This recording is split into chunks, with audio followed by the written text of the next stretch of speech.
So here we have the Peugeot 3008 on a 17 plate. I'm going to start off by showing you around the outside of the car, and then we'll hop in and run through some controls on the inside. From the outside, you can see it's a 5-door car with alloy wheels and tinted windows. We're going to come to the boot area and the space there first of all.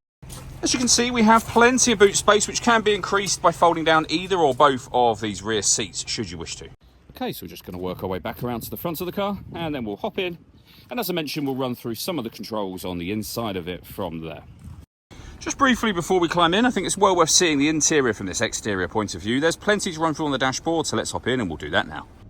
Okay, now that we're inside the car, we're going to start with the dials. Over on the far left-hand side, we have the fuel gauge. We then have the rev counter over on the right-hand side, which you can see moving just there. The speedometer is on the opposite side, on that left, but we do have a digital readout for the speedometer in the centre as well. Over on the far right-hand side, the coolant temperature gauge. In the centre at the bottom, the total miles of this car, which are 58,143.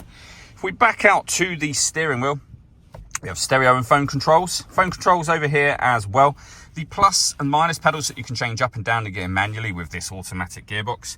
And underneath here, we have cruise control and speed limiter. In the center, you have the main touchscreen, which, as you can see, is where you'll find your Android Auto and Apple CarPlay, depending on the phone you have. To go through the various different screens, this is the one we're on at the moment, you can press these buttons. So we have a phone menu, we have a car settings menu, we have your satellite navigation. We've also got dual zone climate control, so you can adjust the passenger and driver temperatures.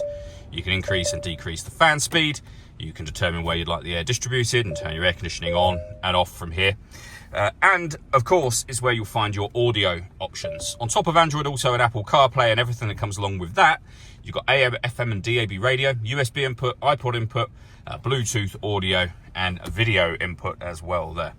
Below that are the buttons I went through just a moment ago, the main volume for the stereo as well. We've also got buttons to recirculate the air in the car. We've got our heated rear screen, deadlock so you can lock and unlock the car doors from the outside.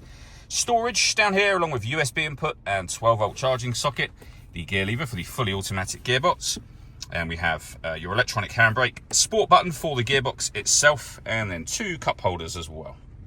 All that leaves me to say is thank you for taking the time to watch this video. If you'd like to come and see the car for yourself and have a test drive, please feel free to give us a call here at Surrey Specialist Cars. We'd love to hear from you.